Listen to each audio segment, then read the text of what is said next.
d'être gras. Pour surmonter mon mal-être, je mangeais encore plus. Je cherchais dans la nourriture le réconfort passager dont j'avais besoin, comme n'importe quelle drogue en fait.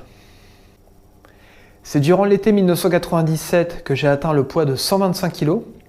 Je mettais du 54 en pantalon et j'avais 92 cm de tour de cuisse. À cette période, j'étais complètement démotivé et je voyais le bodybuilding comme le responsable de ma condition. Je ne progressais plus, je ne m'entraînais pas assez, je prenais beaucoup trop lourd et je trichais comme un malade. Je me suis replié sur moi-même, je ne voulais imposer ma présence à personne. J'ai été démoralisé et j'avais vraiment envie de tout laisser tomber. C'était une sorte d'état dépressif qui me rongeait de l'intérieur et j'étais au bord du gouffre. Et puis un jour, grâce à une simple photo, j'ai eu le déclic. Cette photo que vous pouvez voir, qui a été prise au Parc Floral de Vincennes au Mondial du Fitness en 97, où vous pouvez me voir à côté d'une compétitrice fitness, que je trouvais d'ailleurs magnifique, et voir un tel contraste entre elle et moi, me voir aussi laid, environ 120 kg, et elle aussi belle et aussi fine, ça m'a fait un choc assez violent. Et je peux vous dire que le réveil a été brutal. À ce moment précis, j'ai pris conscience de ce que j'étais devenu réellement, c'est-à-dire l'exact inverse de ce que je voulais être. Et j'ai enfin décidé de me prendre en main, et c'est l'énergie du désespoir qui a fait le reste. J'ai donc commencé par tester ma motivation sur une semaine, en mangeant le plus sainement possible, 3 repas par jour. J'ai conclu cette première semaine sans craquer, et content de cette réussite, j'ai enchaîné sur les semaines suivantes. Le régime était lancé, et je sentais que je reprenais petit à petit le contrôle de mon corps. Durant cette période, j'ai stoppé la musculation que j'associais à mon échec. J'ai décidé de faire sauter ce verrou psychologique qui m'empêchait d'avancer. Et avec le recul, j'ai bien fait. Ça m'a permis de me concentrer à 100% sur le régime, d'oublier la musculation et les performances, et de me consacrer à d'autres loisirs que j'avais complètement laissés de côté. Sur les 12 premiers mois, j'ai réussi à perdre 30 kg en avançant une semaine après l'autre, et avec à chaque fois de nouveaux objectifs, comme celui de passer du 54 au 52 en taille de pantalon, puis 50, etc.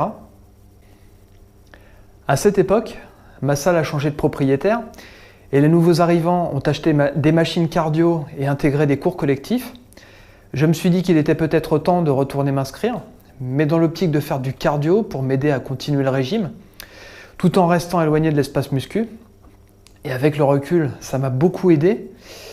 Comme j'avais de plus en plus de mal à perdre du poids, alors que je mangeais de moins en moins, le cardio associé au cours collectif m'a permis de surmonter cette période de stagnation.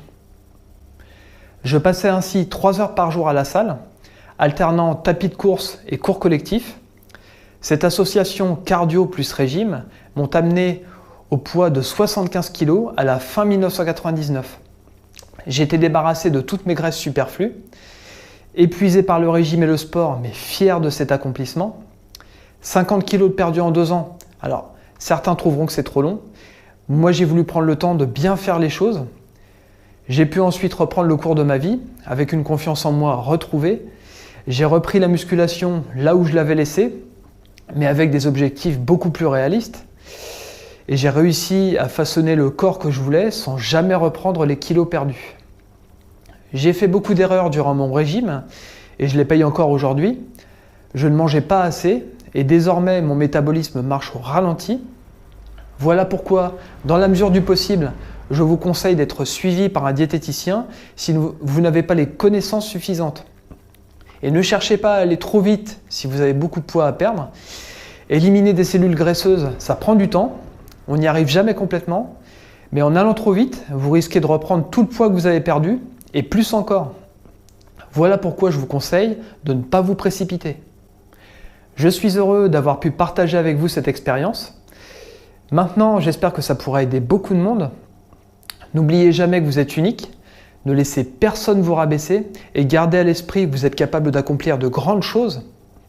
Cette force, vous l'avez sûrement en vous, alors brisez vos barrières psychologiques, transformez votre souffrance en énergie positive.